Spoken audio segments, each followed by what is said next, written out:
দেখুন বন্ধুরা, এরকম বেশ লাল লাল পাকা টমেটো দিয়ে বাড়িতেই যদি খুব সুন্দরভাবে পরিষ্কার পরিচ্ছন্নভাবে যদি টমেটো সস বানানো যায় তাহলে তো কেমন হয়। আর এর কালারটাও যেমন সুন্দর আসবে, খেতেও কিন্তু ততটাই সুন্দর হবে। আর দেখতেই পাচ্ছেন কতটা সুন্দর হয়েছে আমার এই টমেটো সসটা। আর একটা কাচের বয়মেও কিন্তু আমি ভরে নিলাম। তা চলুন তাহলে। নমস্কার বন্ধুরা, পালেটের মিনি কিচেনে স্বাগতম। অন্যদিনের মতন আজও চলে এসেছি আপনাদের কাছে নতুন একটা রেসিপি নিয়ে। আজকে কিন্তু আমি বানাবো টমেটো সস। আর এই টমেটো সসটা বাজার থেকে না কিনে আপনারা কিন্তু বাড়িতেও তৈরি করে নিতে পারবেন। আর হেলদিভাবে কিন্তু এটা বাড়িতে তৈরি করবেন। এখন টমেটোর দাম অনেক সস্তা, বাজারে কিন্তু 20 টাকা 25 টাকার মধ্যে কিলো দরে কিন্তু টমেটোগুলো কেনা যাচ্ছে।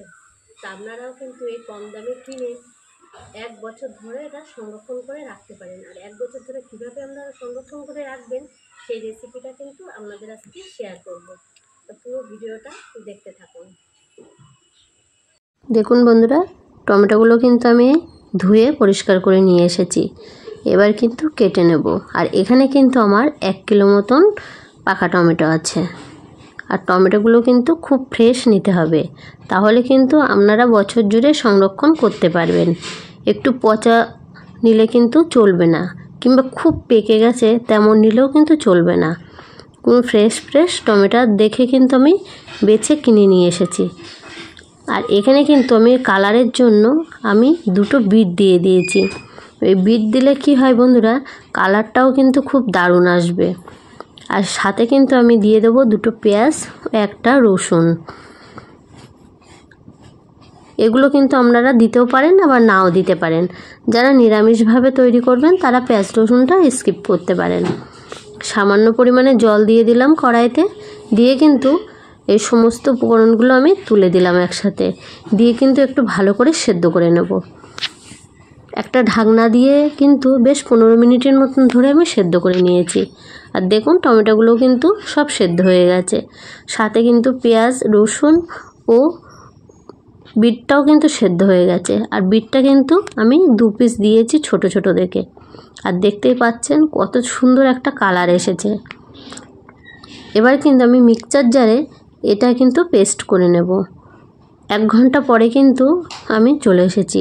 1 ঘন্টার মধ্যেই কিন্তু টমেটোটা ঠান্ডা হয়ে গেছে। এবার কিন্তু মিক্সচারের জারে পেস্ট করে নেব। আর দেখুন মিক্সচারের মধ্যে তুলে দিলাম, দিয়ে কিন্তু সুন্দর করে একটু পেস্ট করে নিতে হবে।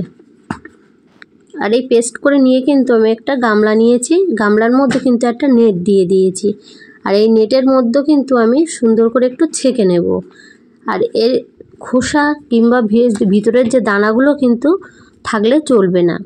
আর এখানে কিন্তু আমি একটু তেঁতুল নিয়ে নিয়েছি, টক ভাব যেটা আসে তার জন্য একটু তেঁতুল দিয়ে দিয়েছি। এটা দিয়ে কিন্তু ভালো করে এবার ছেঁকে নেব। আর দেখুন এই ছেঁকে নিলে কিন্তু ভিতরে যে দলা ভাবটা থাকবে একটুও কিন্তু পড়বে না। আর হ্যাঁ বন্ধুরা, এই টমেটো সসটা একদম কিন্তু তৈরি করা খুবই সোজা। বাড়িতেই কিন্তু ঝটপট কিন্তু আপনারা এগুলো তৈরি করে ফেলতে পারেন। আর বাড়িতে বানিয়ে কিন্তু রেখে 1 বছর ধরে এটা খেতে পারেন। আর আমার এই রেসিপিটা যদি আপনাদের একটু ভালো লেগে থাকে, প্লিজ লাইক কমেন্ট শেয়ার ও সাবস্ক্রাইব করতে ভুলবেন না। সাবস্ক্রাইব করে পাশে থাকবেন, আর পাশে থাকা বেল আইকনটা প্রেস করে দেবেন, তাহলে নোটিফিকেশন ছাড়ার সাথে সাথে আপনাদের কাছে গিয়ে আগে পৌঁছায়। আর দেখুন এখানে কিন্তু আমার ছেঁকা প্রায় কমপ্লিট হয়েছে। আর এবার টমেটোর পিউরিটা কিন্তু আমি একটু কড়াইতে জাল দিয়ে নেব। কড়াটা বসিয়ে দিলাম, আর এই শুধু কড়াইতেই কিন্তু এই পিউরিটা আমি তুলে দেব। আর এর ভিতরে কিন্তু আমি আর বেশি কিছু কিন্তু দেব না। আর এই পিউরিটা বেশ সুন্দর করে এবার একটু ফুটিয়ে নিতে হবে। আর এই পিউরির মধ্যে আমি দিয়ে দিলাম পরিমাণ মতন লবণ, আর দিয়ে দেবো 1 বাটি মতন চিনি। আমি 1 কিলো টমেটোর জন্য 1 বাটি চিনি ইউজ করেছি। 2 চামচ হলুদ দিয়েছি। আর এবার কিন্তু বেশ ভালো করে এটা ফোটাতে হবে। আর এটা কিন্তু একটু বেশিক্ষণ ধরেও কিন্তু ফোটাতে হবে, একটু কিন্তু জল ব্যবহার করা চলবে না, তাহলে কিন্তু 1 বছর ধরে সংরক্ষণ করতে পারবেন না, তার আগেই কিন্তু নষ্ট হয়ে যাবে। আর দেখুন এখানে কিন্তু আমি 2 থেকে 3 চামচ ভিনিগার নিয়েছি। ভিনিগারের মধ্যে কিন্তু দিয়ে দিয়েছি 2 চামচ মতন অ্যারারুট। এই অ্যারারুটটা দিয়ে এর ভিতরে দিয়ে দিলাম। গুলে দেওয়ার জন্য কিন্তু পিউরিটা তাড়াতাড়ি কিন্তু একটু ঘন হয়ে আসবে, আর আমার টমেটো সসটাও কিন্তু একটু নষ্ট হবে না। দেখুন এখানে থিকনেসটা দেখতে পাচ্ছেন কতটা ঘন হয়ে এসেছে। এটা কিন্তু আরেকটু জাল দিয়ে নিতে হবে যাতে পিউরিটা আরেকটু ঘনত্ব হয়ে আসে। বেশ কয়েক ঘন্টা পরে কিন্তু ফিরে এলাম। দেখুন আমার এই টমেটোর পিউরিটা কিন্তু একদম ঠান্ডা হয়ে এসেছে, আর কালারটাও দেখুন কতটা সুন্দর এসেছে, আর অনেকটাই কিন্তু খুব সুন্দর একটা টেস্টও এসেছে, ঠিক টমেটো সসের মতন। আর দেখুন একটা প্লেটে কিন্তু আপনাদের একটু দিয়ে দেখিয়ে দিলাম কতটা ঘনত্ব হয়ে এসেছে, আর একটু কিন্তু গড়িয়ে পড়ছে না, মানে এটা আমার পারফেক্ট হয়েছে। এবার কিন্তু একটা কাচের বয়নে আমি তুলে নেব। এটা কিন্তু সংরক্ষণ করার জন্য কাচের বয়ন কিন্তু আবশ্যিক।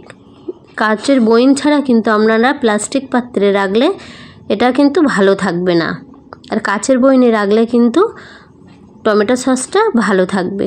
তাহলে আপনারাও কিন্তু এরকম বাড়িতে বানিয়ে নিতে পারেন। দেখুন এটা কিন্তু আমার একদম রেডি হয়ে গেছে।